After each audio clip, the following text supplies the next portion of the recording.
Muito boa tarde a todos e a todas. Meu nome é Hugo Cunha Lança e vou ser o vosso anfitrião nesta tarde, uh, em que convidamos o mestre Tiago Melo Cartacho, doutorando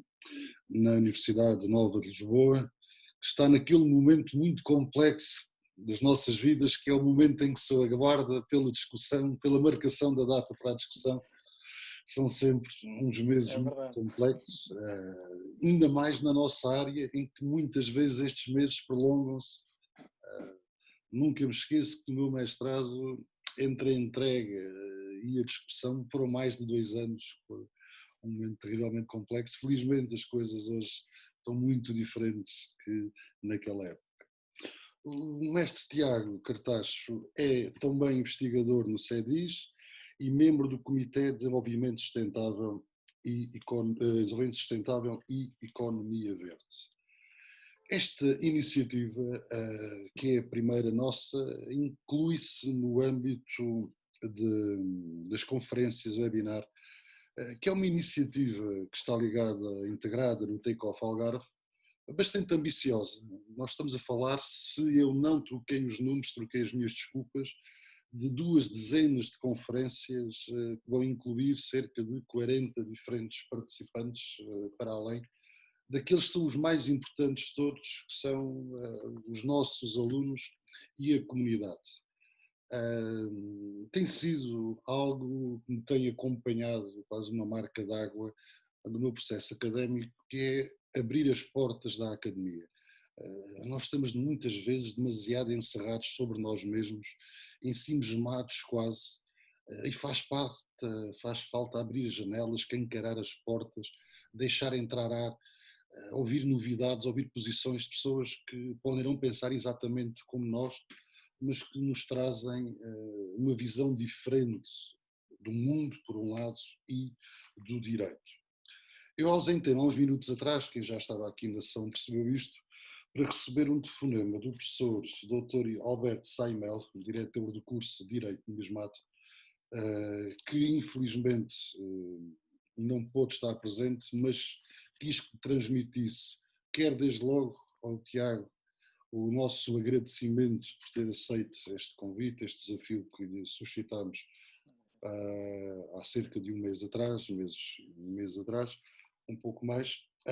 e dizer que bem-vindo à nossa casa, que se divirta e que volte. Obrigado. Uma palavra para aqueles que não são meus alunos e alguns talvez até não são alunos do ISMAT, é este o sentido destas conferências, que outras pessoas venham dialogar connosco. Eu acho que o diálogo, a conversa, o contrapor argumentos é a melhor forma de estar na vida e, indubitavelmente, a melhor forma de estar no direito. Porque estas apresentações devem ser quanto mais curtas, melhor. O papel do moderador é estar caladinho a assistir e a aprender. É isso que eu vou fazer. Vou passar a palavra ao ao mestre Tiago Melo Cartacho, para falar no pomposo título que eu inventei, pensar o direito para o planeta. Espero que não me leve a mal esta provocação. Muito bem, muito bem. E deixe-me só reafirmar algo que disse em privado uma semana passada, e já o disse aqui hoje. Meus caros, liguem as câmaras. Vocês são muito mais bonitos do que eu, por isso não há nenhuma razão para terem as câmaras ligadas. O Zoom tem largura de banda suficiente para permitir que todos nós tenhamos a câmara ligada. Dito isto, desejando que este meu repto seja aceito por quem nos está a ouvir, eu até comecei um pouco mais tarde, porque estavam 45 pessoas inscritas, estão 26 participantes em sala, alguns irão chegar com toda a certeza. Mestre Tiago, a sala é sua, mais uma vez, obrigado por ter vindo. Mais uma vez, muito obrigado. Gostava de agradecer, primeiro que tudo, ao professor Hugo Cunha Lança por este desafio. Não sei se me estão a ouvir bem, o som está com qualidade. Obrigadíssimo. É uma grande honra poder participar nesta iniciativa da vossa disciplina, que faz todo o sentido. é fundamental. Eu penso que a maioria dos que aqui estão no quarto ano, não é? E, portanto, já estão numa fase avançada deste curso portanto, é sempre interessante trazer novas ideias, novas perspectivas e algo que do meu ponto de vista é fundamental é o debate académico entre escolas diferentes para que realmente possamos sempre ganhamos nós, ganha cada um de nós e ganha a própria ciência do direito. Para aqueles que acreditam que é uma ciência, para os que não acreditam que é uma ciência, ganha o direito. Provavelmente têm discutido estes temas também e muito provavelmente vamos falar de algumas coisas que se vão ligar também com muito daquilo disciplina. Portanto, primeiro que tudo, o meu agradecimento ao professor Dr. Hugo Cunha Lança por este desafio, é um prazer e muito obrigado também a todos os que estão aqui presentes e que aceitaram este desafio para ouvir falar de um tema que cada vez é mais, acho que está cada vez mais na moda, mas ainda assim, em Portugal, eu devo dizer que ainda há muito espaço para caminhar no direito do ambiente. Eu trazia aqui uma apresentação, vamos ver se eu a consigo partilhar convosco, uma apresentação que, se não... Vamos ver se eu consigo chegar lá. Eu consigo, sim, senhor. Aqui no famoso Prezi, e se chegarmos a um ponto em que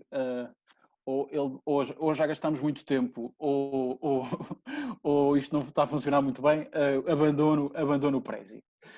Mas aquilo que vos queria trazer, obviamente porque há muito pouco tempo para falar de direito do ambiente e porque o direito do ambiente tem muitas veredas e tem muitos caminhos que podemos seguir quando falamos nisto, porque obviamente há cursos de direito do ambiente nas faculdades, cada vez mais, há cursos de especialização, obviamente depois nós temos lançado um curso, todos os anos lançamos um curso de especialização, que depois, obviamente, de terminarem o curso também podem participar e estão convidados para isso, mas aquilo que aqui vos quero trazer é um breve apanhado e, portanto, uma breve introdução, mais do que uma introdução, é mesmo uma breve introdução, porque não temos assim tanto tempo para isso. Em todo o caso, há aqui alguns conceitos ou alguns temas que, não sei se estão a ver a imagem, estão a ver bem a imagem? Ótimo. Há aqui alguns temas que o direito do ambiente nos traz sempre à discussão. Primeiro que tudo, o próprio conceito, o próprio termo ambiente, depois outros termos como a poluição e o dano, que podemos aflorar também um pouco, o próprio direito, não é? E aqui em filosofia do direito discutem com certeza muito o que é o direito e para que serve o direito também, mas isso depois deixo ao professor para, para falar mais sobre isso. E o próprio tema das alterações climáticas, que está obviamente cada vez mais na moda ou na berra, como quiserem. Começando pelo ambiente, não sei se algum de vós tem a ideia ou alguma definição que gostasse de partilhar com todos nós sobre o que será o ambiente. E aqui deixo este desafio para alguns dos que aqui estão presentes neste grupo, se nos saberiam dizer qual é a ideia que têm daquilo que é o ambiente. E se quiserem podem intervir, estejam à vontade para enviar uma mensagem pelo bate-papo, exatamente para irmos pelo meio discutindo o que são estes conceitos e o que é que são, até onde é que queremos ir quando falamos destas temáticas. Ora, e eu, não querendo envergonhar ninguém ou não querendo intimidar ninguém, trago logo para a definição do direito do que é o ambiente alguém que está na história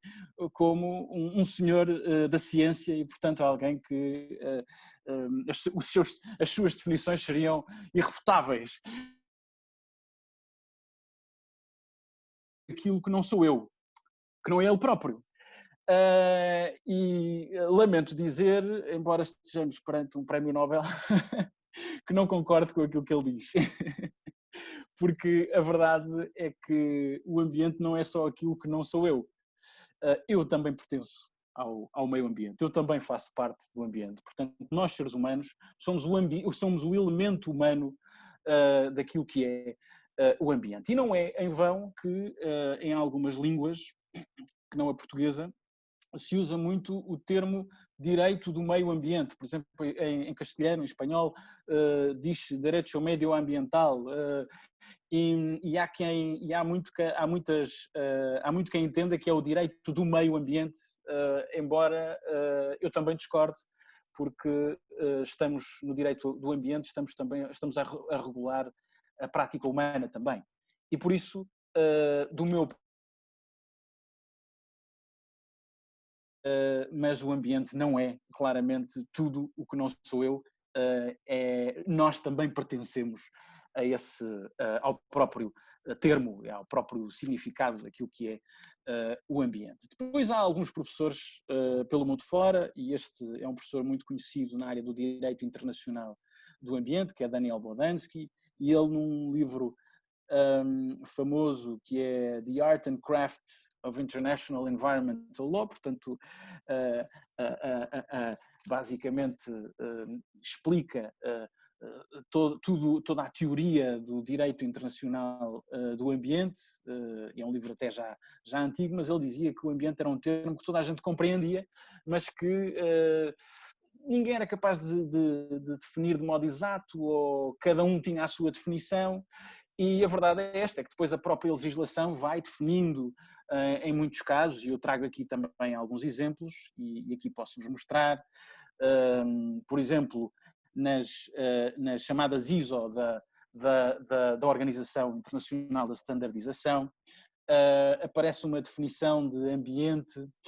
que é o meio onde uma organização opera, incluindo o ar, a água, o solo, os recursos naturais, a flora, a fauna, os meios humanos, lá está, os humanos também, e as suas próprias inter-relações. Portanto, aqui, como vem, o humano, o senhor Albert Einstein também fazia parte daquilo que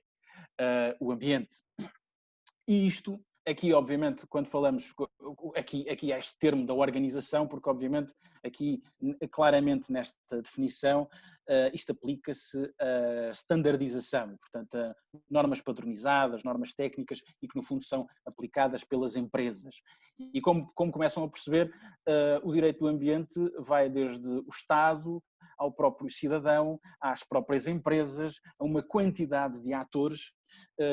que são infindáveis, e por isso o direito do ambiente é cada vez mais algo que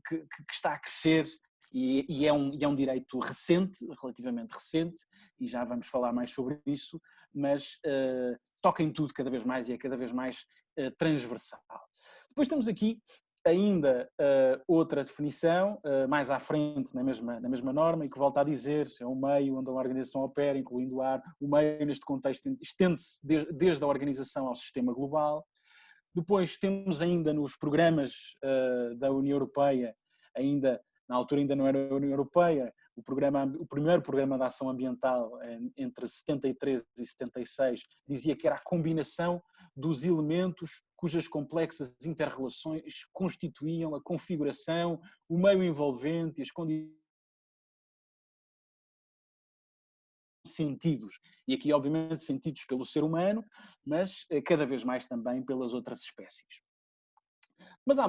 outras definições ainda, por exemplo, a nossa Lei de Bases da Política de Ambiente apresenta aqui outra visão. Diz que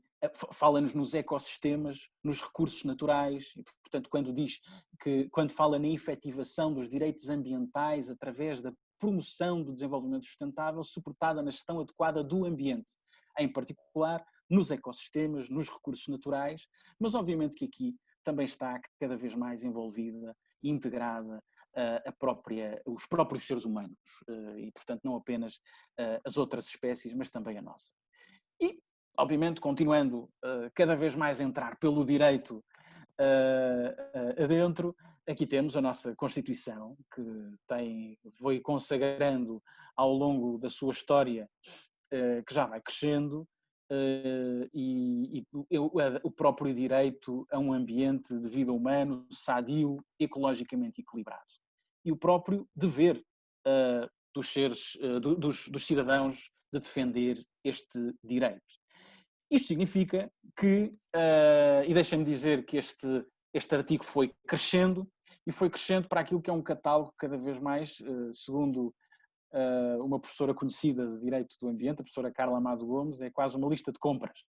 porque começou por ter este artigo primeiro e um segundo, mas algo ainda bastante reduzido, e às tantas começa aqui a prever já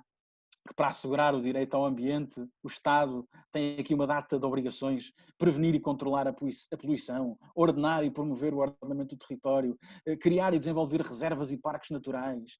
promover o aproveitamento racional dos recursos naturais, promover, em colaboração com as autarquias locais, a qualidade ambiental das povoações, depois promover a integração de objetivos ambientais, promover a educação ambiental, assegurar a política fiscal que depois se compatibilize com o próprio desenvolvimento sustentável, a própria proteção do ambiente e a qualidade de vida. Portanto, acabamos por ter aqui um artigo que é extremamente vasto e que, quando tinha como objetivo principal consagrar este direito ao ambiente, e a uma qualidade de vida, no fundo, ou o ambiente, aquilo que nos dias de hoje se diz um ambiente saudável, não é? Acabou por apresentar aqui uma data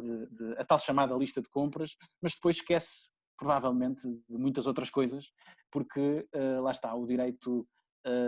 não é estático e não pode ser, e a vida dos cidadãos, dos seres humanos também não é, e da própria natureza também não é estática, e portanto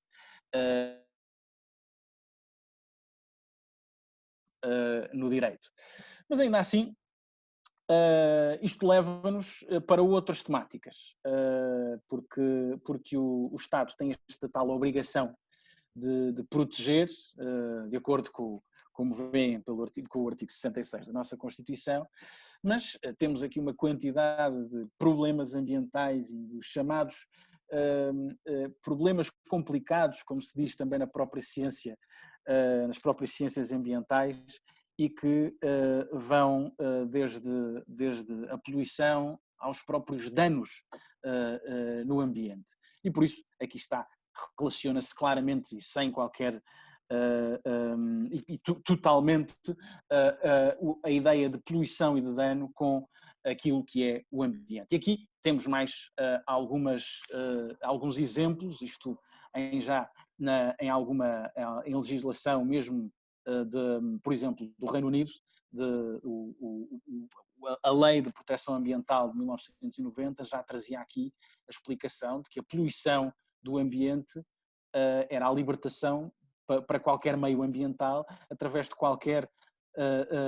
processo de substâncias suscetíveis de causar danos ao homem ou a outro organismo vivo no ambiente. Portanto, já sabemos mais ou menos o que é o ambiente desde lá de cima. Outra ideia, o dano à saúde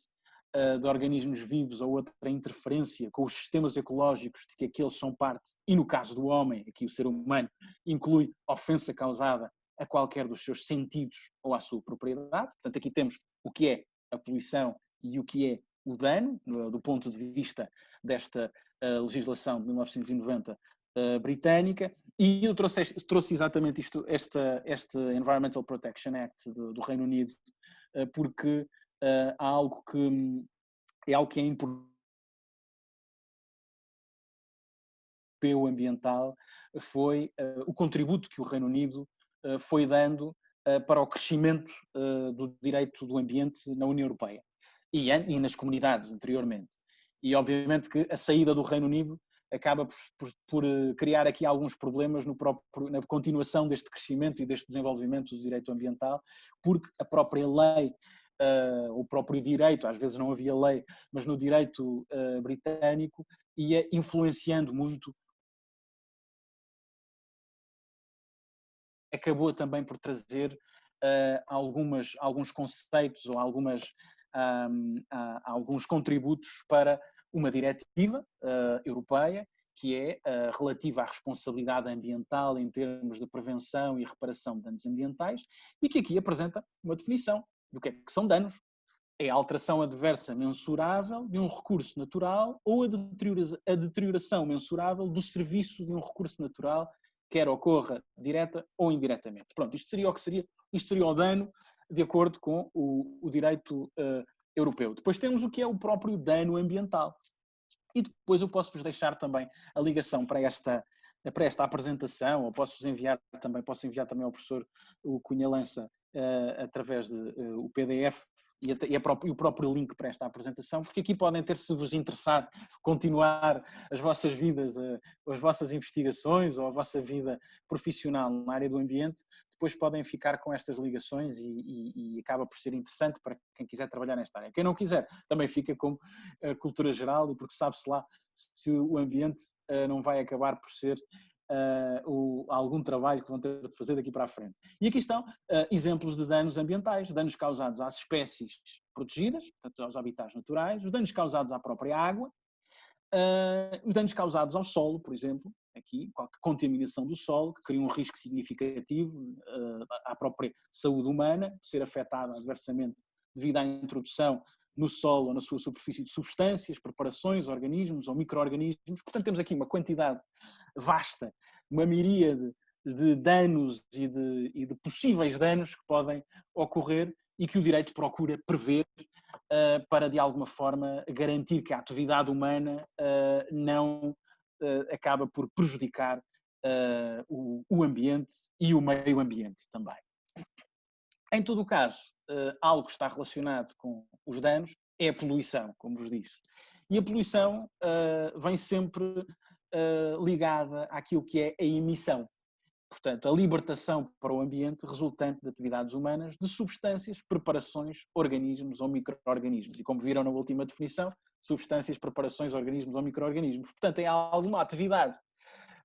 humana, normalmente, que liberta estas substâncias, estas preparações, organismos, micro-organismos, para o meio ambiente e que depois vai acabar por prejudicar os valores ambientais ou os próprios elementos da natureza e que pode ser também, obviamente, no próprio ser humano. Alguns exemplos de crimes ambientais também, aqui que estão previstos no próprio Código Penal português, os danos contra a natureza, por exemplo, aqui eliminar, destruir ou capturar significativamente o habitat natural protegido. Aqui, nos casos das chamadas, provavelmente já terão ouvido falar na Rede Natura 2000, já terão ouvido falar nas áreas classificadas, áreas protegidas, os parques naturais, por exemplo, as reservas naturais, e aqui está previsto, obviamente, estes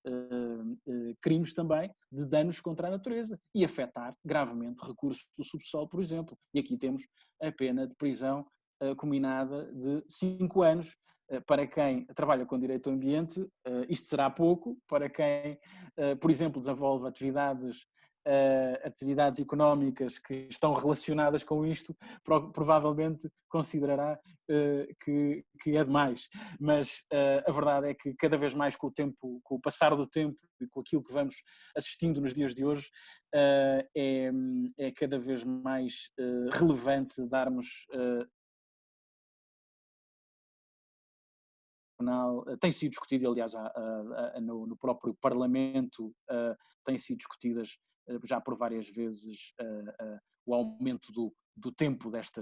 para estas penas, mas aqui está outro exemplo da poluição, o artigo 279, que é provocar poluição sonora ou poluir o ar, a água, o solo ou por qualquer forma de degradar as qualidades destes componentes ambientais que estão causando danos substanciais, é punido com pena de prisão de 5 anos. Aqui estão alguns exemplos de dano, de poluição, e para também ficarmos com uma ideia do que falamos quando falamos de direito do ambiente. E obviamente depois o direito, quer dizer, não vou explicar o que é o direito, obviamente, porque sabemos bem já o que é, com a experiência e com aquilo que já fomos, que todos vós já foram estudando, já foram, e também com o próprio viver de experiência feito, conhecerão certamente esta frase ou algo parecido com ela do famoso ulpiano, e que obviamente exige que onde haja sociedade tem de haver direito para que nos saibamos organizar, e eu aqui até acabo por acrescentar para também proteger o ambiente onde a sociedade vive, porque a verdade é que também se não houvesse meio ambiente, onde é que nós viveríamos? E portanto é o meio, exatamente, nós vivemos no meio deste ambiente e portanto é isso. Um ordenamento jurídico, que haja uma garantia de um sistema normativo coerente, através de normas reveladas por fontes de direito, e muito poderíamos falar sobre tudo isto. Há obviamente, alguns filósofos de direito e autores que vos falarão muito na coercibilidade. O problema do direito ambiental é esta dicotomia entre o chamado hard law, o direito duro, e o soft law, que normalmente está relacionado com manuais de procedimentos, com recomendações, com guidelines, porque o direito ambiental trabalha muito com isto. Obviamente também há outros ramos do direito que trabalham com estas matérias, o direito financeiro, o direito bancário, mas o ambiente cada vez mais tem vindo a trabalhar com o chamado soft law, porque e aliás há vários autores internacionais que muito se adaptar e não cristalizar, e portanto não ser demasiado duro, e de alguma forma sugerir soluções, porque por vezes é mais fácil ir sugerindo do que obrigar o cidadão ou o ator, o agente económico ou o cidadão mesmo, propriamente dito, a agir de uma determinada forma. Mas há uma quantidade de fontes, obviamente estão aqui dispostas de modo aleatório, uma quantidade de fontes tanto no direito internacional, no direito europeu, no próprio direito interno dos Estados, onde está previsto e regulado este direito ambiental. E mais uma vez vos digo, partilho depois convosco esta apresentação para aquilo que, e obviamente deixo também o meu contacto para o que precisarem, para colocarem as questões que considerem pertinentes. Como objeto, no fundo, temos depois os efeitos deveriam ser a própria proteção do ambiente, e o próprio objetivo também deveria ser a proteção do ambiente e, obviamente, dos seres vivos que nele e dos valores que nele se encontram. Por isso,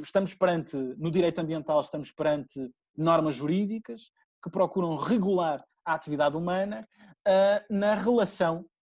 com o próprio meio ambiente e, portanto, com o meio onde vive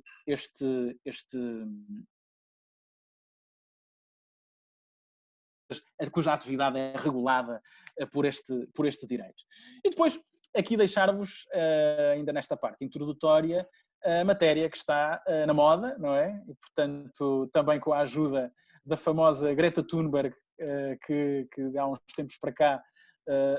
surgiu e também dos próprios movimentos jovens que ela também foi lançando e que foi puxando por eles, mas já se falava em alterações climáticas há muitos anos e há algumas décadas, e podemos falar um pouco mais à frente sobre isso, mas estão cada vez mais no centro das preocupações do direito ambiental e por isso nos dias de hoje já se fala no que é do próprio direito do ambiente e das alterações climáticas, e há até professores há muita literatura que já escreve só sobre o direito climático, portanto o direito do clima. Já até especializam-se mesmo nessa matéria, porque realmente o direito do ambiente está cada vez mais vasto e cada vez mais as pessoas os especialistas começam a concentrar-se em determinadas matérias. Portanto, já há especialistas em direito da água, há especialistas em direito da conservação da natureza e portanto, hoje em dia há um manancial de oportunidades. As alterações climáticas trazem-nos aqui alguns temas também que vale a pena referir, não há tempo para aprofundar demasiado cada um destes, mas em princípio, o que está em causa nos dias de hoje, quando falamos de alterações climáticas, é que o clima de acordo com a maioria da ciência. Obviamente que hoje em dia as alterações climáticas, segundo muitos dizem, já é uma questão de fé e, portanto, ou se tem fé ou não se tem, ou se tem fé na ciência ou não se tem fé na ciência. Depois há também até cientistas que discordam, mas o que nos traz a ciência das alterações climáticas é claramente a ideia de que a emissão exagerada de gases com efeito de estufa, portanto, que provocam este efeito de estufa, aquecem o planeta e, portanto, passamos a viver no chamado, sob o tal chamado aquecimento global, que depois provoca alterações no clima como nós o conhecíamos anteriormente. E, portanto, segundo a maior parte da ciência, e agora cada vez mais é importante dizer isto, segundo a maior parte da ciência, não toda, mas a maior parte dela, o planeta estaria a arrefecer e, de acordo com a ação humana, ou supostamente por causa da ação humana e por causa da emissão dos gases com efeito de estufa, o que acontece é que o planeta começa a aquecer e, portanto, o clima começa a mudar. Segundo a história e segundo os especialistas, tudo isto começa a mudar com com a chamada Revolução Industrial. Portanto, quando principalmente o CO2, mas há outros gases, mas principalmente o CO2 começa a aumentar. Há ainda outros gases para além deste que também aumentaram, mas o CO2 acaba por ser aquele que se tem discutido mais, e a verdade é que com o aumento da produção, da emissão, falámos há pouco de emissão, não é? Da emissão de CO2, da poluição, o planeta começa então a aquecer. E, portanto, esta é uma das questões, está relacionada com a poluição atmosférica, mas também está em causa a própria poluição marinha, porque há também espécies no mar, nos oceanos, que produzem oxigênio e têm sido descobertas cada vez mais espécies que também produzem oxigênio e, portanto, também podem contribuir para a melhoria do ar, da atmosfera, e com a poluição dos próprios oceanos, o que acontece é que essas espécies ficam cobertas de resíduos e, neste caso, o que mais se tem falado e aquela que é a maior preocupação são os próprios plásticos, que são aqueles que têm criado mais problema e há vários estudos e há várias imagens até para a frente até vos posso mostrar uma ou duas que são em determinados espaços dos oceanos temos lixo e, portanto, normalmente a maioria é plástico, mas há outros resíduos que circulam naquelas zonas e, portanto, isto acaba por afetar todos os ecossistemas e toda a fauna e a própria flora destes espaços. E, obviamente, outro tema que está relacionado com este era a redução da camada do ozono. Segundo os estudos mais recentes, a camada do ozono está novamente a aumentar, felizmente, porque deixámos de utilizar uma quantidade vasta de substâncias, uma delas eram os CFCs, que eram substâncias que se utilizavam não apenas nos frigoríficos, mas também nos sprays, e hoje os sprays não têm CFCs, na altura tinham, e a mudança na atividade humana acabou por melhorar esta situação e, portanto, a redução da camada do ozono hoje já não é um problema tão grande e hoje o problema verdadeiro tem sido, segundo os especialistas, as alterações climáticas. Depois deixo-vos aqui também alguns exemplos que depois podem ver. Não queria perder muito tempo com isto, mas que nos falam do CO2 como poluente. Em 2007 tínhamos o Supremo Tribunal norte-americano acabou por concluir que o CO2, portanto o dióxido de carbono, é vital para as plantas e isolado por humanos. A verdade é que quando falamos hoje de CO2 as pessoas temos que reduzir o carbono e a pegada de carbono e a verdade é que o carbono é importante, obviamente o dióxido de carbono é importante, faz parte das nossas vidas e do planeta, mas não a partir de uma certa quantidade. e aquilo que o Supremo Tribunal norte-americano acabou por concluir na altura era que ele era utilizado para gaseificar bebidas e podia ser inofensivo, mas é o mais significativo dos gases com efeito de estufa, designadamente em termos de emissões cumulativas, mantém-se na atmosfera por cerca de um século. Nos Estados Unidos, a Agência de Proteção Ambiental ainda assim decidiu que, para efeitos das disposições da lei de ar puro, em padrões de emissão de veículos motorizados, o CO2 não era considerado na altura como poluente, e depois o Supremo Tribunal acabou por contrariar esta interpretação, mas apenas por uma maioria de 5-4. Portanto, vejam só como... Mas isto também tem muito a ver com política nos Estados Unidos, e se acompanham a política nos Estados Unidos, obviamente que o Supremo Tribunal é muito politizado e, portanto, dependendo das presidências, das administrações, os juízes vão acabando por assumir determinadas posições. Mas há aqui mais... Deixo-vos aqui mais informação depois que vou partilhar convosco para o que quiserem discutir, para se quiserem saber mais sobre este tema, mas isto demonstra que questões globais como esta, das alterações climáticas, por vezes não estão previstas nas normas locais, nas nacionais, em vigor, relativas à poluição do ar, e lá está. Nos Estados Unidos, a exigência de mais ação por parte do Estado Federal tem sido muito discutida nestas matérias, porque normalmente os Estados são muito ciosos das suas competências. Na União Europeia, a competência para legislar sobre alterações climáticas nunca foi questionada e está hoje prevista no Tratado de Funcionamento da União Europeia e portanto, não há dúvidas sobre estas matérias, está mesmo consagrado pelo Tratado. Vale a pena dizer que nos anos 80 foi criado um painel intergovernamental sobre alterações climáticas e que depois, obviamente, levou a que toda esta discussão que temos nos dias de hoje fosse possível, porque tem centenas e centenas de especialistas contribuído para este painel intergovernamental e depois, 4 anos depois, a chamada Convenção do Rio acabou por aprovar uma convenção mesmo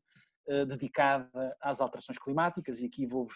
vamos avançar um bocadinho mais, também por causa do tempo, mas vamos falar um bocadinho mais sobre isto, porque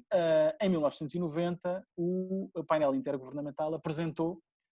a primeira avaliação do problema e que depois conduziu à tal Convenção Quadro das Nações Unidas sobre alterações climáticas, que foi aprovada na Cimeira do Rio, em 1992, e foi ratificada na altura por 50 partes, inclusive na altura a Comunidade Europeia, hoje a União Europeia. Entrou em vigor em março de 94 e depois, em 97, tivemos o famoso Protocolo de Kyoto, que já ouviram falar certamente, depois a própria política climática e o mercado de emissões, hoje fala-se muito, tem vindo a crescer o mercado de emissões, e em 2015 o famoso Acordo de Paris, este é mais recente e portanto estará mais na memória de todos e em que realmente se conseguiu juntar um maior número de Estados e também a própria União Europeia,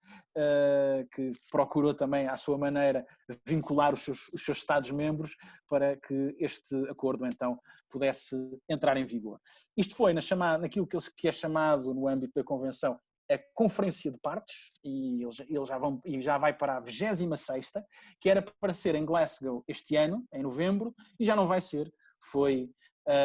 acabou por ser adiada para o próximo ano, e vamos ver como correrá. Normalmente existe uma conferência de partes por ano, há pouco tempo foi em Madrid, era para ter sido no Chile, mas devido às questões políticas acabou por ser em Madrid, e a verdade é que, segundo quem trabalha nestas áreas e segundo os especialistas, não se evoluiu muito na aplicação dos objetivos do Acordo de Paris, e é preciso fazer mais, é sempre preciso fazer mais, e por isso a COP26 seria muito importante. Portanto, é a Conference of Parties 26, será em Glasgow para o ano, e vamos acompanhando estas matérias para quem gosta de temas relacionados com o direito do ambiente e com alterações climáticas. Ainda nesta breve introdução, gostava de vos dizer que já na Grécia Antiga se falava de desflorestação e havia preocupação com a própria erosão do solo. Portanto, as matérias relacionadas com o ambiente não são novas, as preocupações não são novas, os elefantes, os rinocerontes e as girafas desapareceram do Vale do Nilo no ano 2000 a.C., e portanto ainda nós não andávamos cá, mas eles desapareceram de lá. Os lobos desapareceram do território inglês em 1500, portanto vejam só, nós felizmente temos. Felizmente na Holanda eles também voltaram o ano passado, há 2 anos, voltaram a aparecer lobos, também tinham desaparecido. E uma espécie, aqui um exemplo de uma espécie que desapareceu, em 1861, o dodó extinguiu-se nas Maurícias e, portanto, como veem, em 1861 houve especialistas que repararam nisto e se aperceberam de que a extinção de espécies era um problema. Este é o famoso dodó, e que ficou só em desenhos, e hoje ele não existe, era uma ave, e que agora já não existe. E há outras espécies que foram desaparecendo, como obviamente os famosos animais do passado, como os mamutes ou os tigres de dente de sabre, foram desaparecendo, mas esses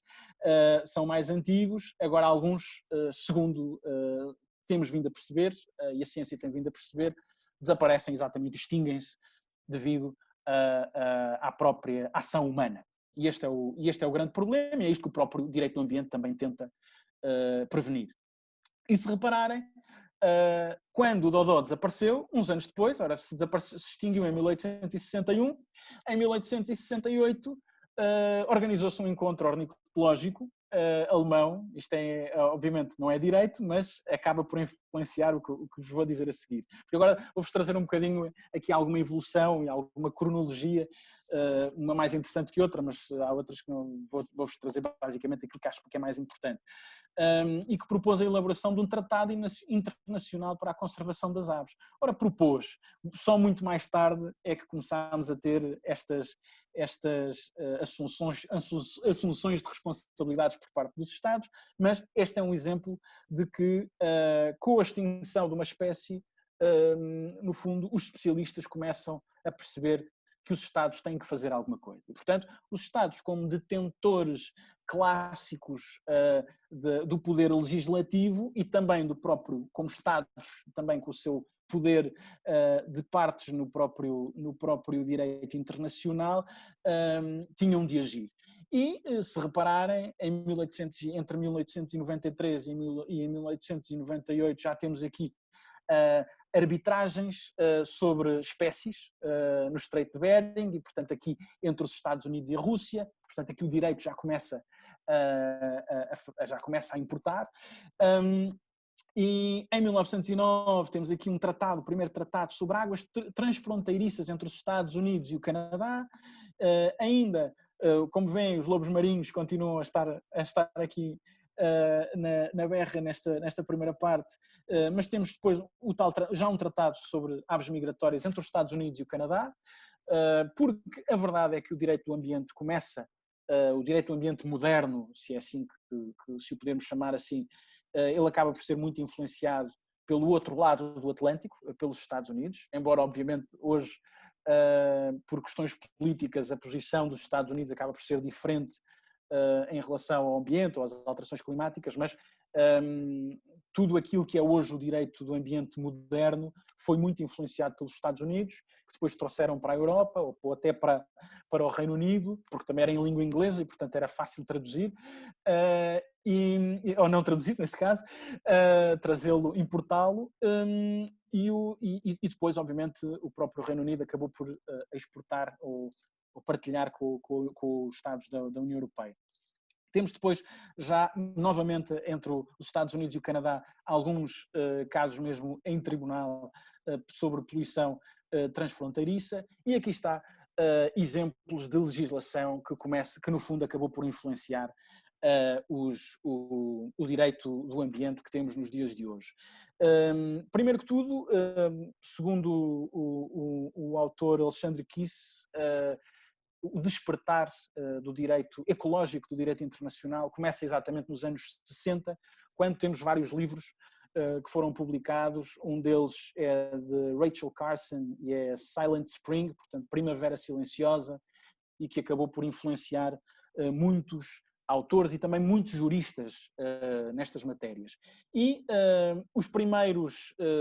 diplomas que podemos falar e podemos referir nestas matérias e que já são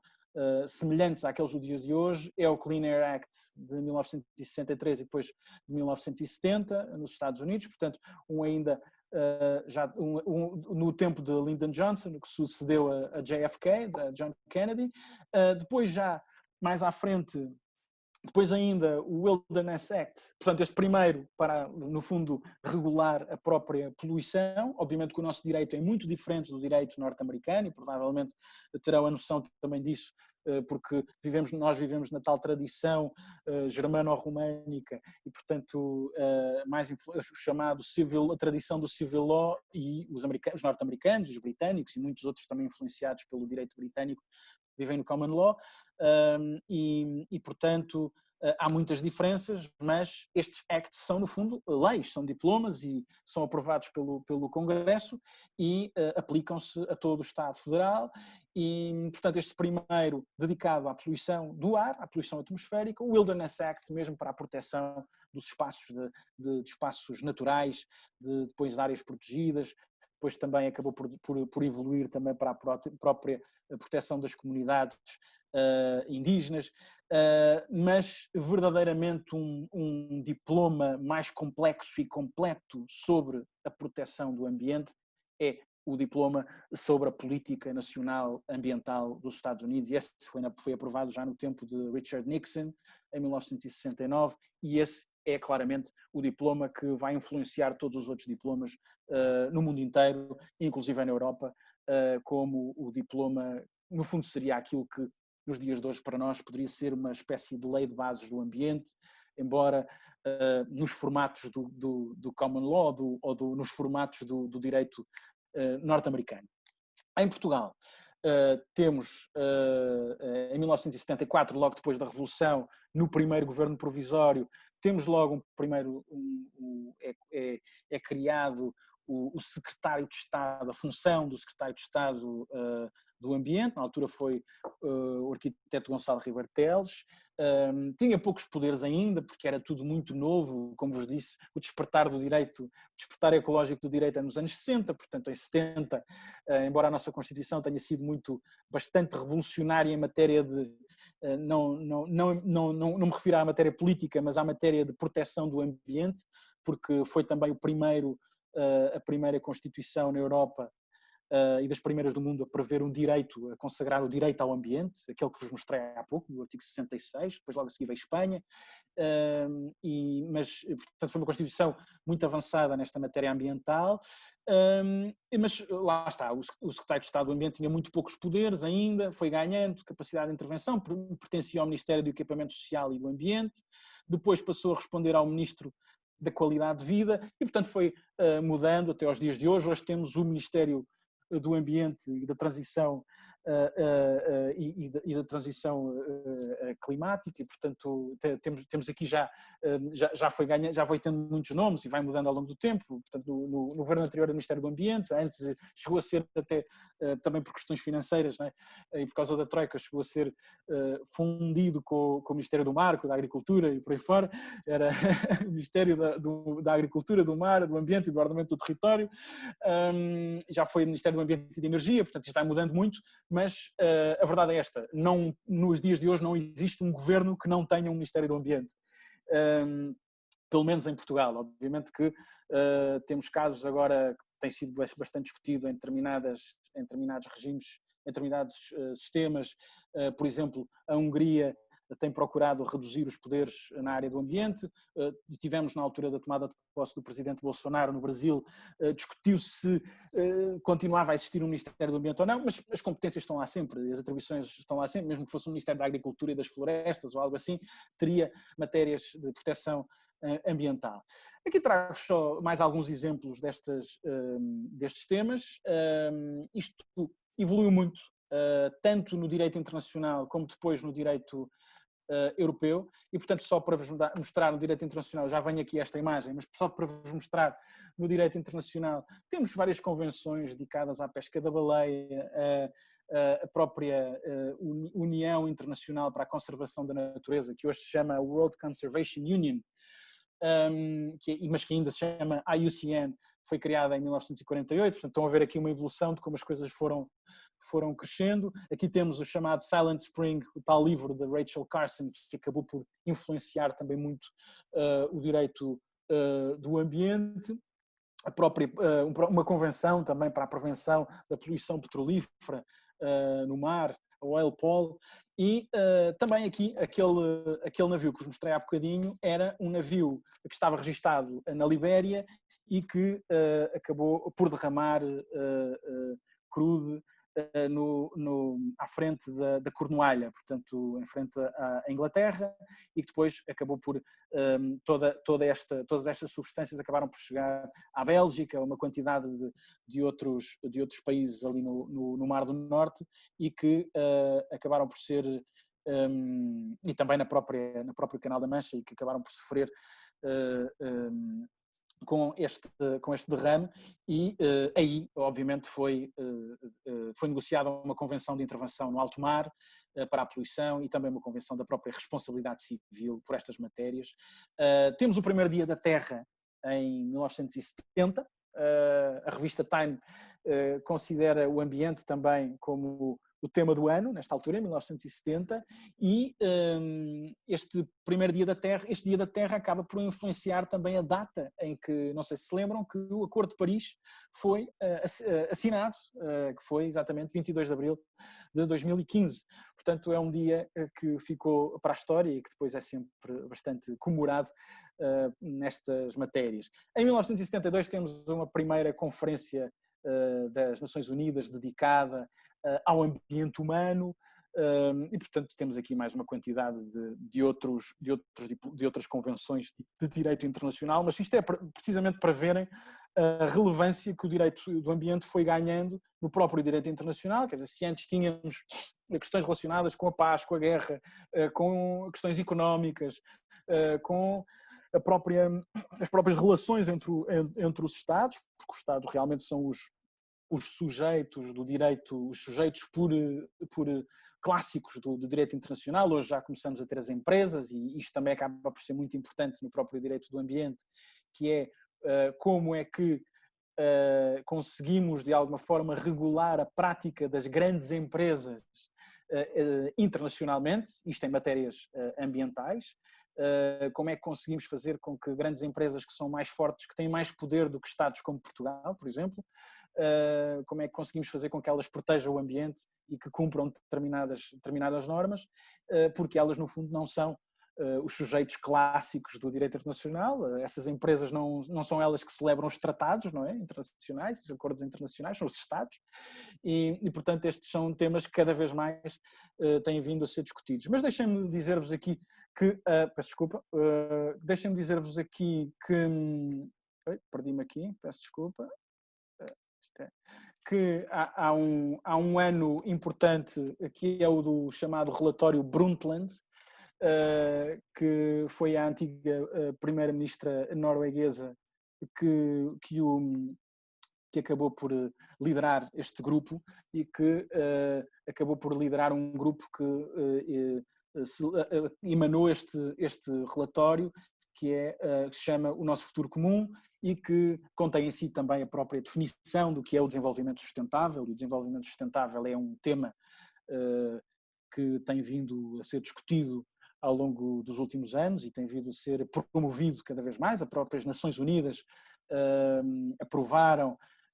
a própria Agenda 2030 para 2030, que estabelece os objetivos do desenvolvimento sustentável. Provavelmente já terão ouvido falar nisto, e portanto o desenvolvimento sustentável, muito rapidamente, no âmbito deste relatório, e acabou por ser assumido esta definição pelas Nações Unidas, que é a utilização dos recursos pelas gerações atuais, não é? Pelas presentes, sem comprometer a satisfação dos interesses das gerações futuras. E, portanto, há aqui uma justiça intergeracional, isto aqui também é muito interessante para a parte da filosofia do direito, a própria justiça intergeracional que se discute muito no direito do ambiente, e que é como é que garantimos um planeta decente para as gerações futuras, para os nossos filhos, para os nossos netos, e no âmbito de quem trabalha nestas matérias procura de alguma forma esforçar-se para que possamos entregar às novas gerações um planeta melhor, ou pelo menos igual àquele que o recebemos. E é aqui que o desenvolvimento sustentável é bastante discutido e importa, embora nos dias de hoje já haja muitos autores que discutem se o desenvolvimento sustentável é realmente a solução para o direito internacional do ambiente, se não temos que passar para outra narrativa, uma vez que o desenvolvimento sustentável acaba por ser utilizado pelas próprias empresas como um rótulo para, de alguma forma, crescer economicamente, porque o desenvolvimento sustentável implica 3 pilares: um pilar económico, portanto, de crescimento económico, um pilar ambiental, a sustentabilidade ambiental, portanto, a proteção da natureza, portanto, estamos a produzir e a criar negócio de uma forma que protege ou que não prejudica a natureza, e um terceiro pilar é o pilar social, é da inclusão social, é da proteção das pessoas que têm mais dificuldades, e por isso nos dias de hoje fala-se muito também naqueles rótulos ecológicos e que não são só amigos do ambiente, ou que não são só rótulos relacionados, por exemplo, com a própria produção biológica ou orgânica, mas também rótulos que garantem que os produtores ou os trabalhadores que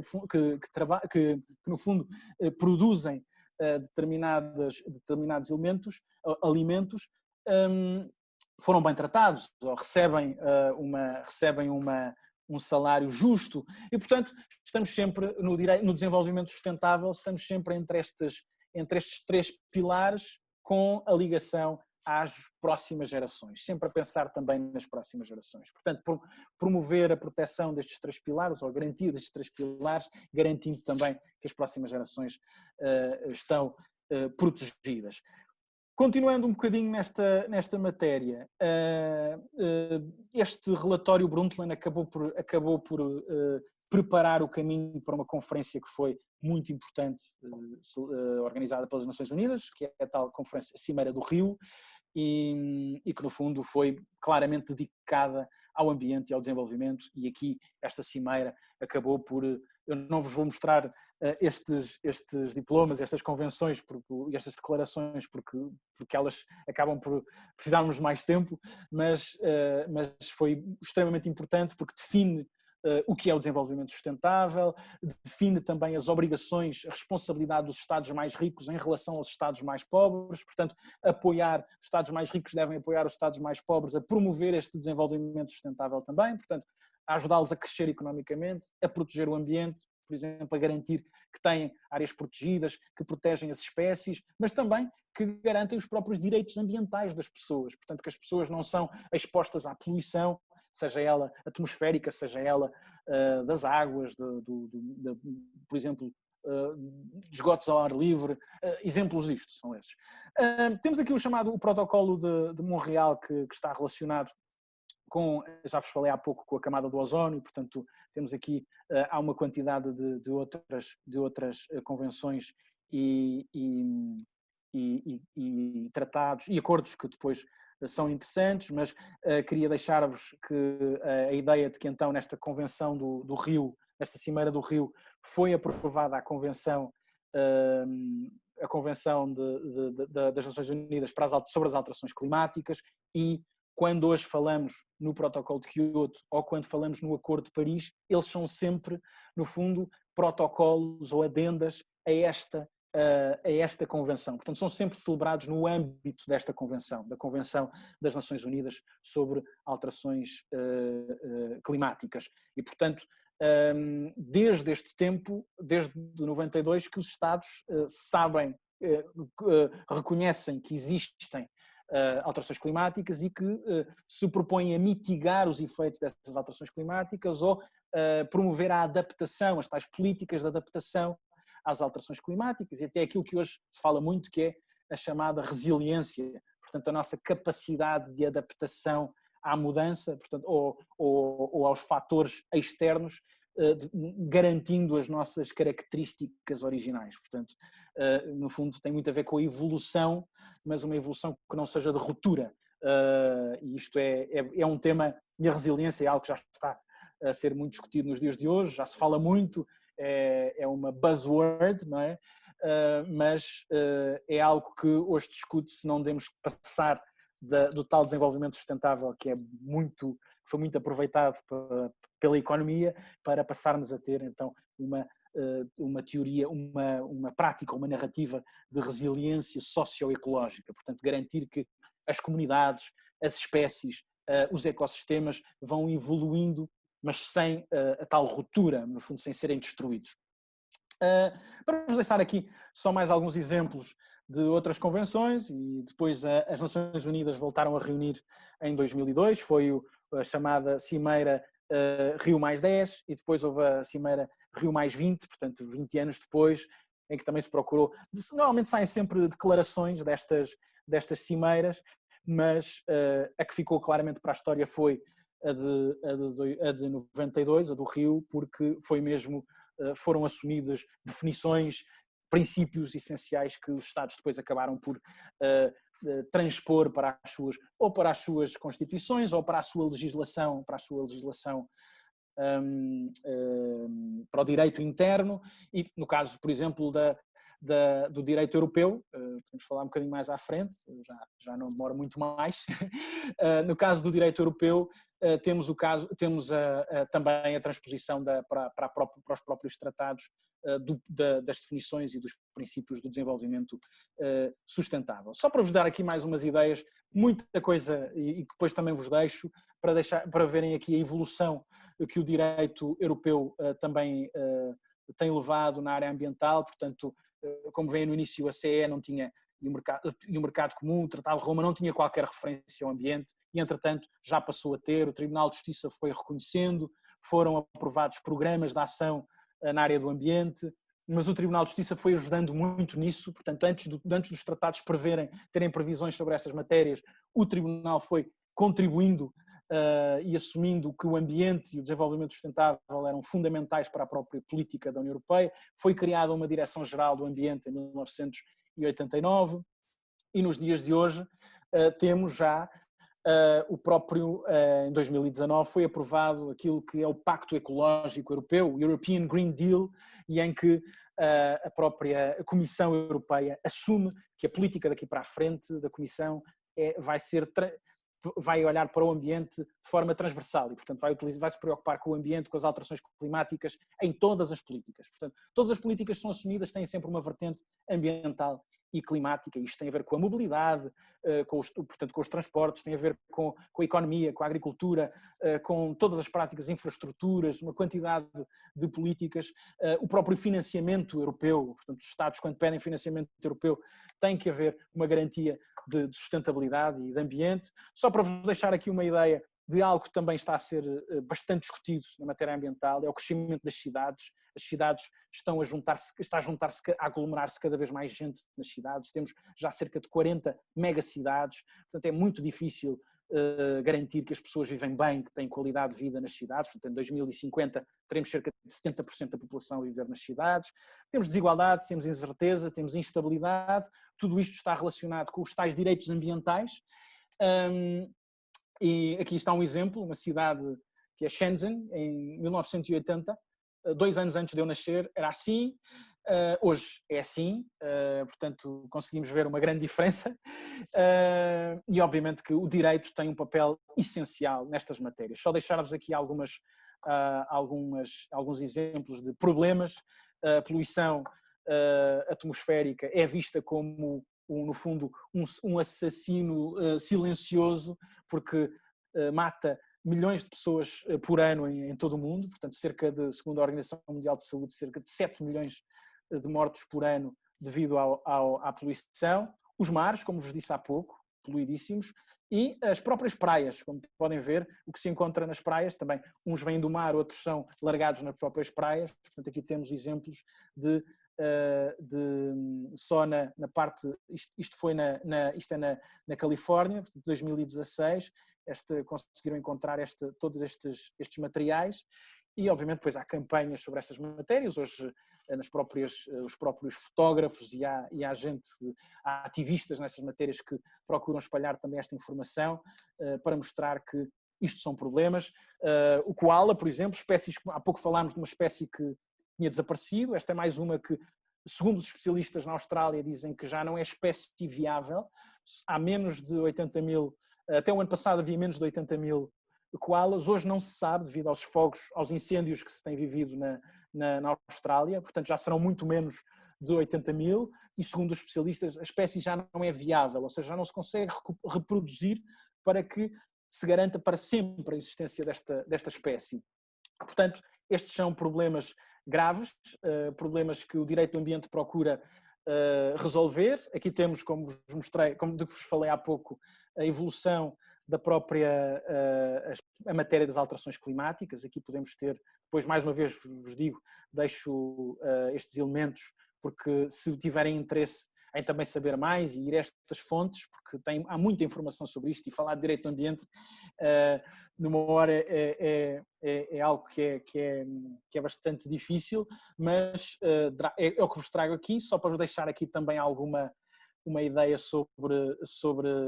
alterações climáticas ainda antes da Covid-19 e depois da Covid-19. Isto não quer dizer que temos que ficar todos em casa, isto quer dizer que devemos pensar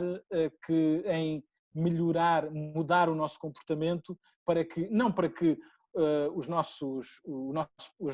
territórios fiquem assim como estão depois da Covid, mas que pelo menos consigamos ter um ar puro, um ar mais puro do que o que tínhamos antes e, portanto, mudar a nossa forma de circular,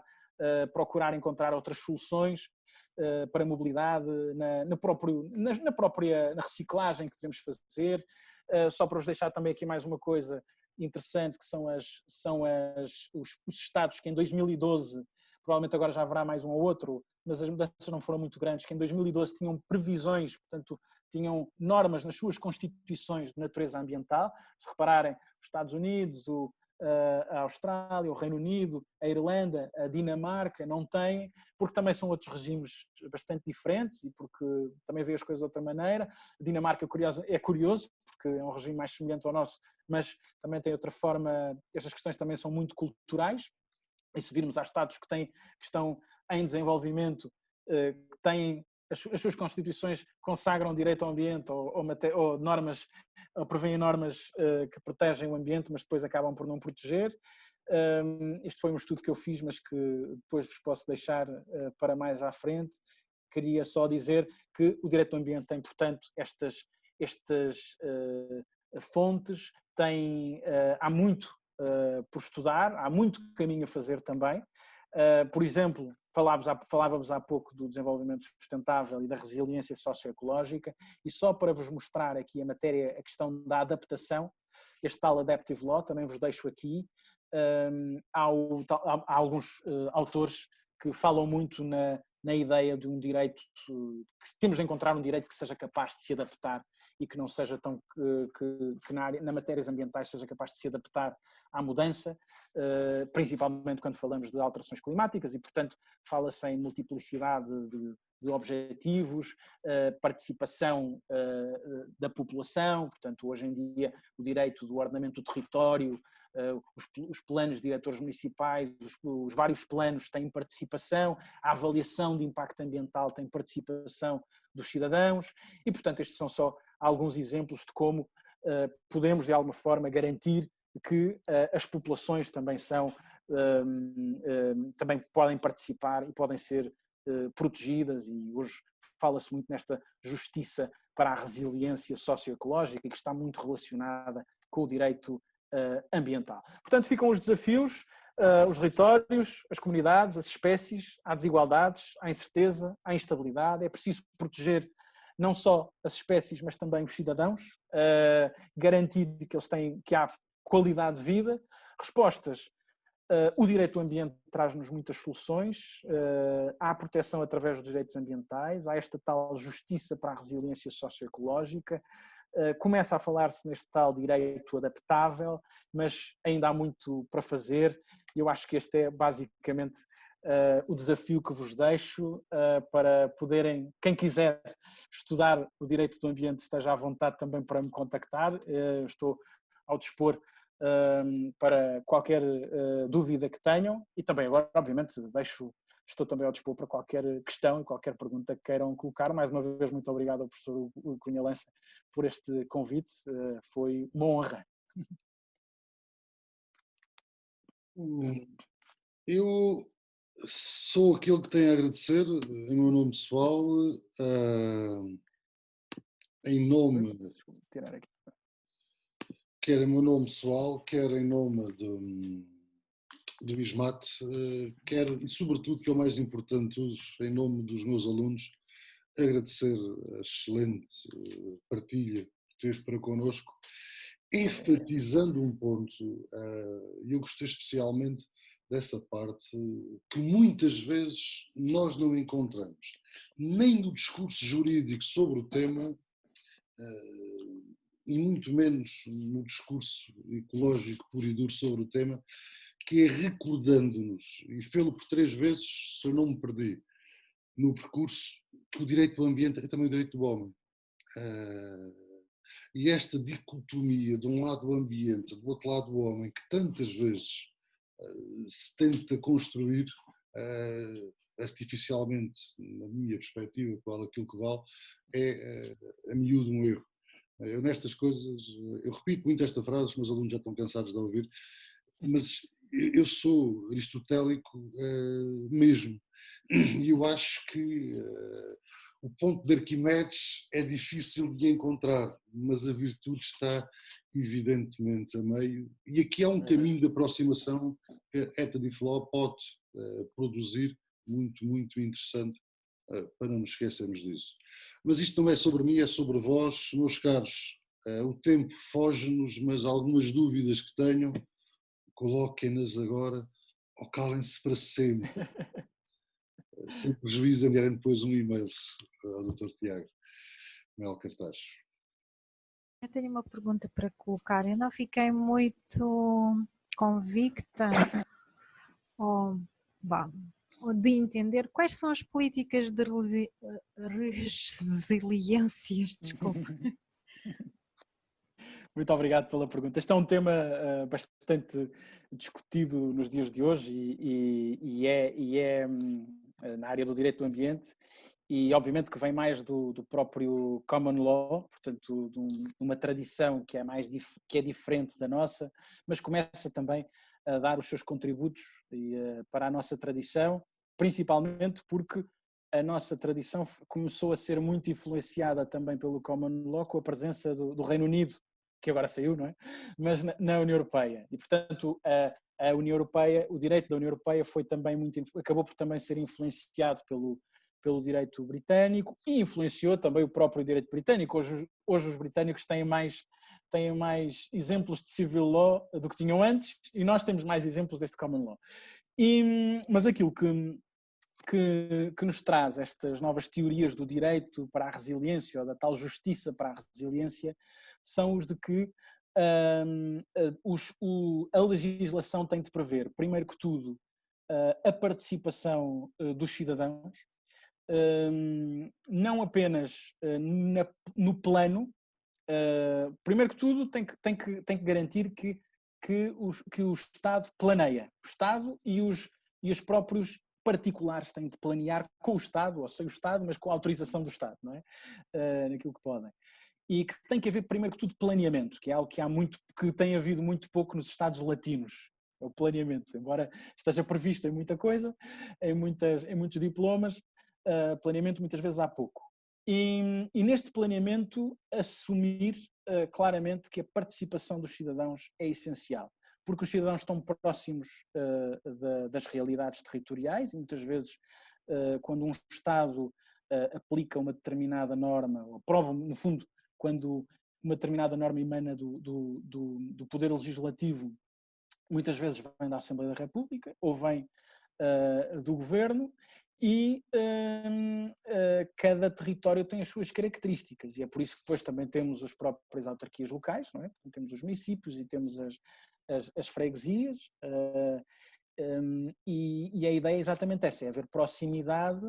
para que se perceba, por exemplo, os organismos públicos que trabalham em determinadas matérias, por exemplo, a Agência Portuguesa do Ambiente ou o Instituto para a Conservação da Natureza e das Florestas, precisam de conhecer a realidade do local.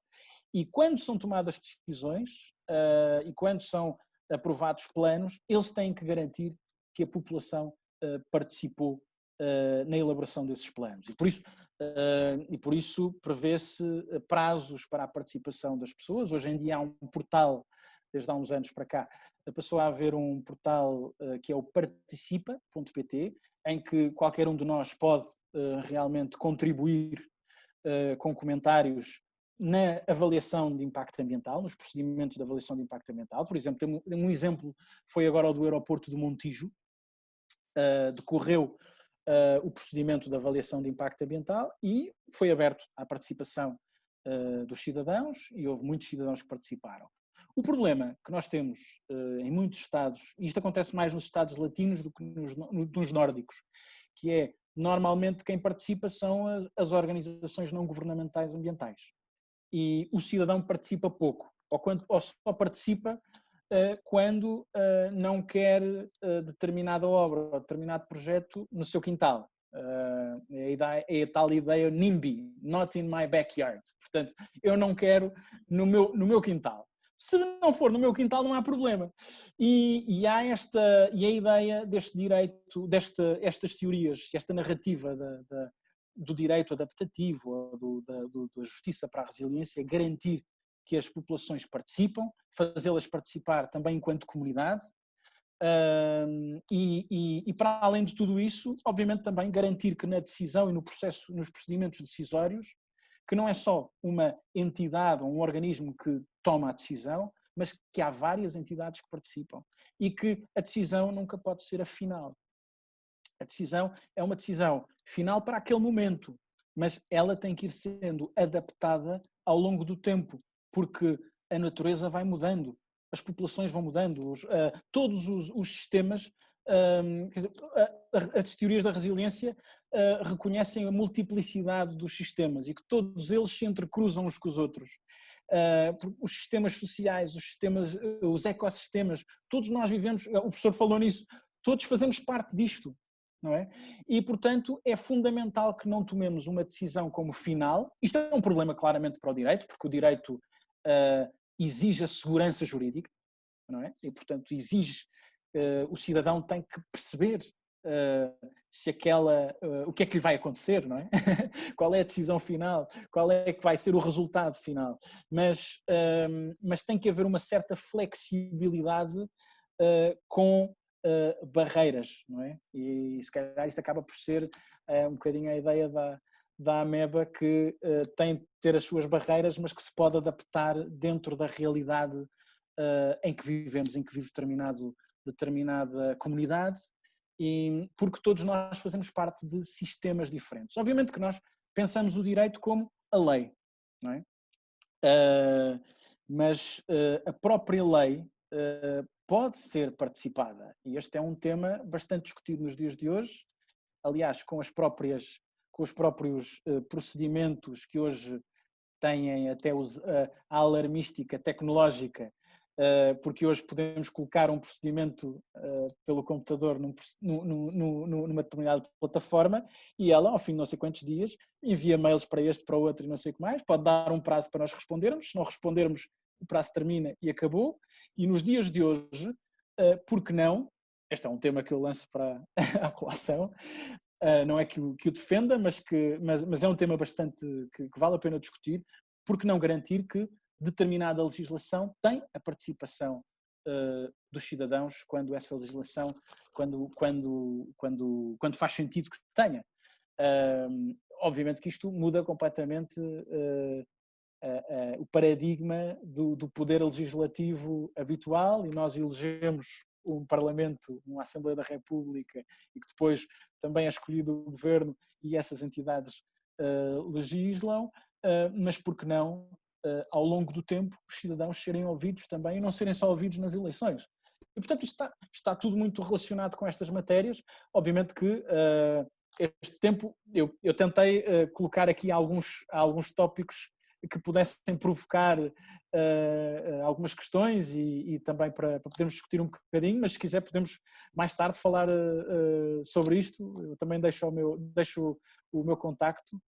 para questões e se quiserem depois também investigar ou ler mais sobre estas matérias, eu depois posso partilhar convosco. Mas a ideia é as populações poderem participar e haver mais flexibilidade e que as decisões não sejam demasiado rígidas.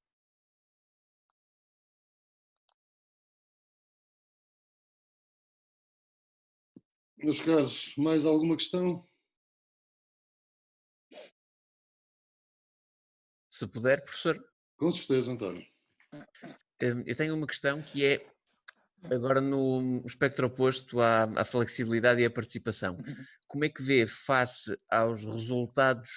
futuros da crise de Covid-19 para a economia mundial, o impacto que poderá ter a não participação em alguns protocolos de alguns países poluidores, com aquele argumento que eles usavam de vocês já poluíram a vossa parte, países ocidentais, agora nós recusamos, entre aspas, educadamente, continuar a ser sujeitos a isso e vão querer arrancar as suas economias a toda a força. Que consequência é que prevê nesse caso? Bem, essa é uma questão bastante pertinente, porque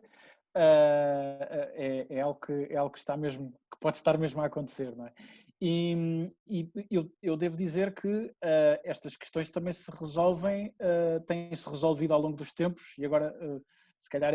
esta questão, a resposta é menos teórica e é mais prática, tem-se resolvido ao longo dos tempos com ajudas e com apoios financeiros. Eu há uns tempos dei aulas em São Tomé, e realmente uma questão que era colocada era por que razão é que nós que não poluímos tanto, e que somos um Estado pequeno, mas vivemos no meio do mar, porque é que nós, que não poluímos tanto, temos que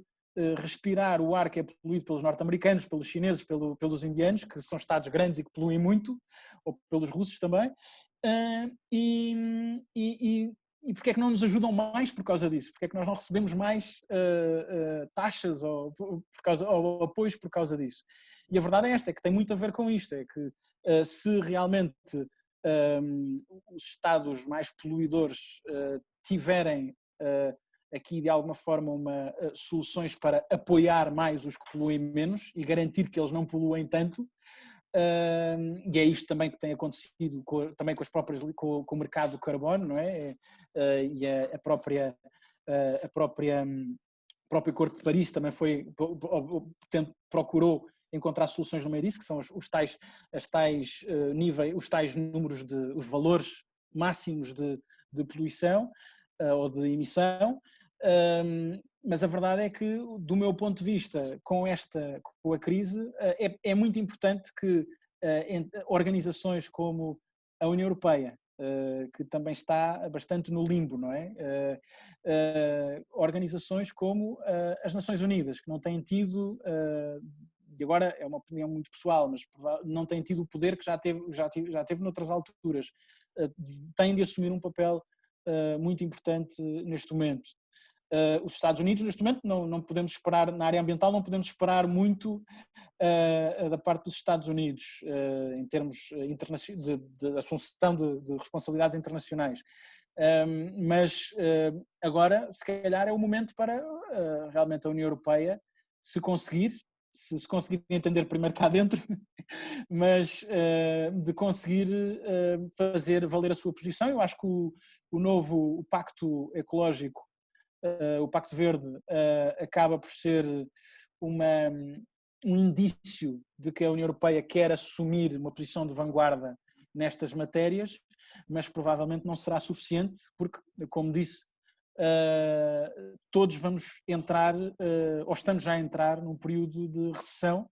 económica, e agora é que vamos ver, tem sido difícil encontrar líderes que parecem ter visão, não é? Mas agora é que é importante descobrirmos se temos ou não líderes com visão, porque eu acho que agora o que vai ser importante é mesmo isso, é a força política, e quem tiver visão pode realmente mudar o estado das coisas. Não sei se respondi. Obrigado. Meus caros, mais alguma questão? Se calhar falei demais, depois adormeceram. Professor, eu posso colocar uma questão, se faz favor? Com certeza, Pedro. Doutor Tiago, eu gostava Sim, de saber a sua opinião sobre a aplicabilidade do direito ambiental no nosso país. Nós temos uma vasta legislação ambiental, com muitas sanções, inclusive é criminal. Qual é a sua percepção dessa aplicação? E se de facto sente que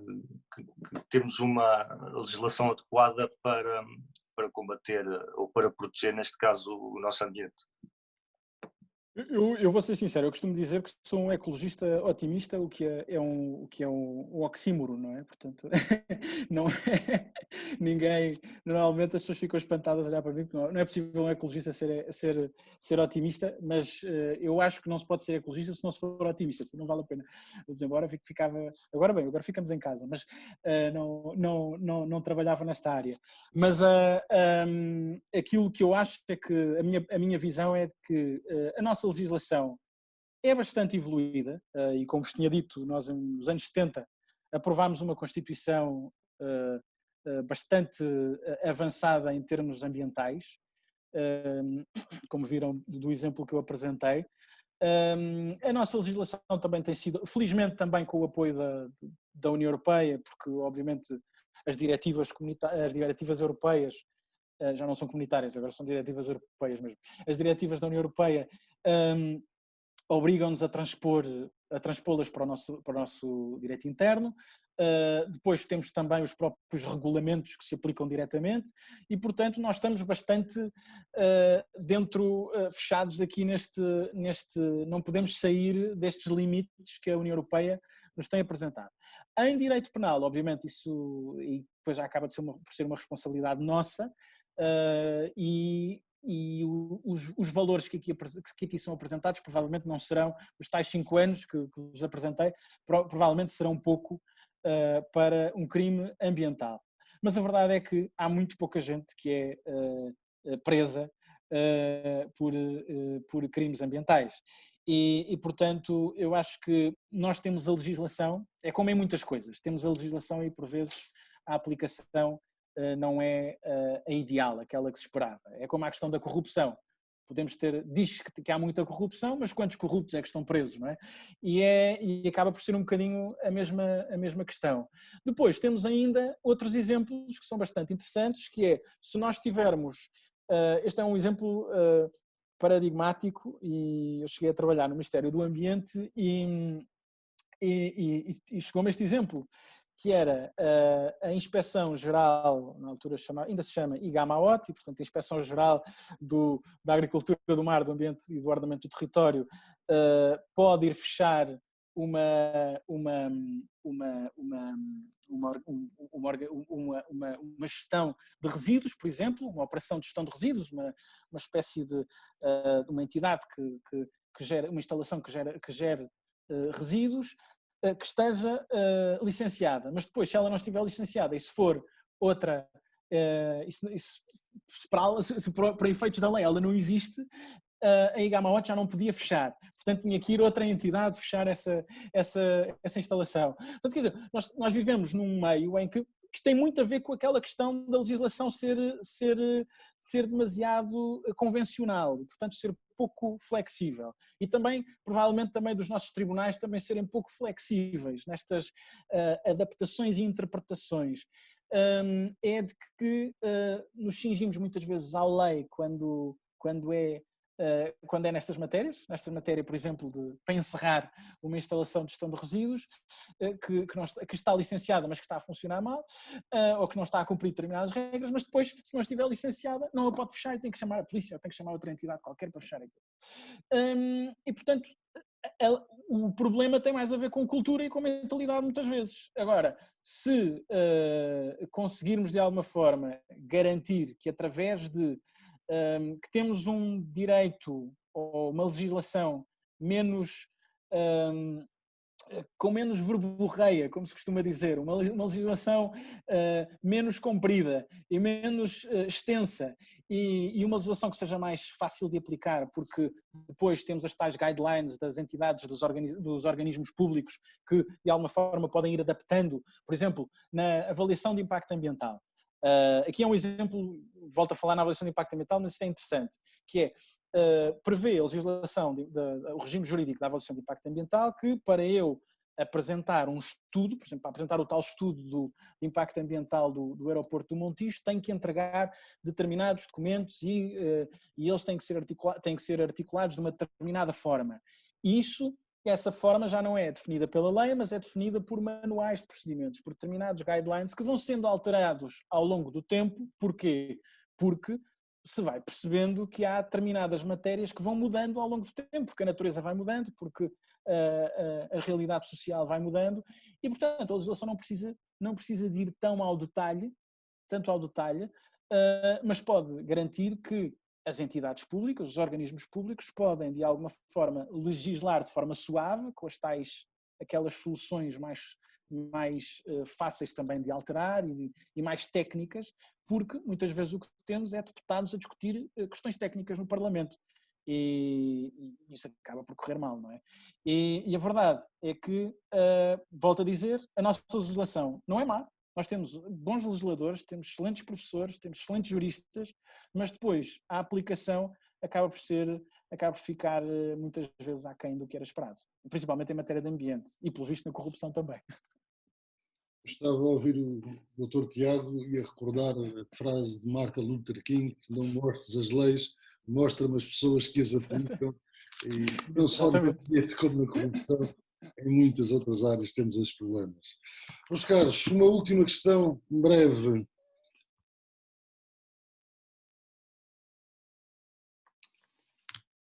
Inexistindo uma questão, eu, em nome do Mestre Tiago, em nome do ISMAT, nomeadamente a direção do curso de Direito, o nosso profundo agradecimento por a sua participação. Eu é que agradeço muito, uma grande experiência. Será a primeira e queria muito que para o ano voltássemos a repetir, sim, mas presencialmente. Claro que sim. Esse desafio vamos supor que já é possível. Até porque tenho muitas saudades do Algarve. Será um recebê-lo na nossa casa. Aliás, como está a ver, o convite é meu e também é deles. Muito obrigado. Aqueles que acederam ao meu repto para ligar a câmara. Para quem nos está a assistir que não tem o azar nesta vida de ser meu aluno, resta-me despedir, dizer que foi um gosto. Voltamos de hoje a 8 dias. Para a semana o nosso convidado é o professor Manuel David Maceno e vamos falar sobre uma coisa estranhíssima para alguns, que é atribuir personalidade jurídica a entes dotados de inteligência artificial. Basicamente, os robôs podem ser pessoas para os direitos, que é um tema muito, muito interessante. Para os meus alunos, meus caros, daqui a 13 minutos, encontramos-nos no sítio do costume. Voltamos ao Teams para continuarmos a conversar. Mais uma vez, Mestre Tiago Cartacho, muito obrigado. Muito obrigado pela sua colaboração. Foi precioso estar aqui a ouvir. Eu é que agradeço. Muito obrigado a todos. Deixei o meu contacto para o que precisarem, está bem? Muito boa tarde. Vamos falando então. Obrigadíssimo.